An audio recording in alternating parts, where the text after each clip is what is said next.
तन धन गठरी बिस्की बेलरी। तमिल संत माता अब्बैयार की छोटी अवस्था में ही उनके माता पिता का निधन हो चुका था। तब एक दयालु कवि ने उनका पालन पोषण किया।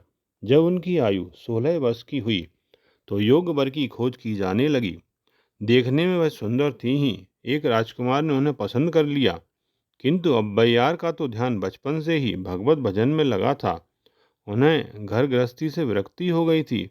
उन्होंने अपने अभिभावकों से स्पष्ट शब्दों में कहा, मैंने तो अपना जीवन भगवत भजन, काव्य रचना और जनसेवा में बिताने का निश्चय किया है।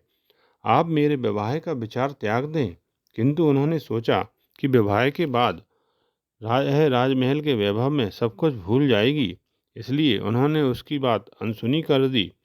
जब अब्बैयार ने देखा कि उनके शब्दों का कोई असर नहीं हुआ है, तो उन्होंने विचार किया कि जिस रूप और यौवन के कारण उसे वैवाहिक बंधन में जकड़ा जा रहा है, यदि वो ही ना रहे तो उनकी इच्छा पूरी हो सकती है। किंतु यह कैसे संभव हो सकता है?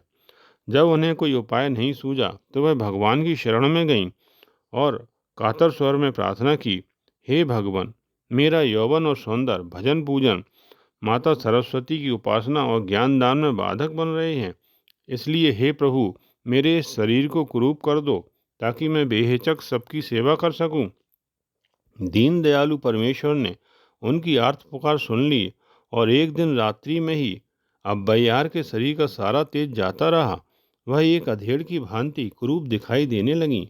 लोगों ने जब देखा तो हैरान हो गए, मगर बाद में उन्हें सही स्थिति मालूम हो गई और वे उनके त्याग की प्रशंसा करने लगे। अब अब्बैयार ने संन्यास ग्रहण कर अपना जीवन भगवत भजन और धार्मिक ग्रंथ रचना में व्यतीत किया। उनके एक ग्रंथ नीति नेरी विलक्षम में आता है, शरीर यानी पानी का बुलबुला और धन संपत्ति यानी समुद्र की उत्तुंग लहरें।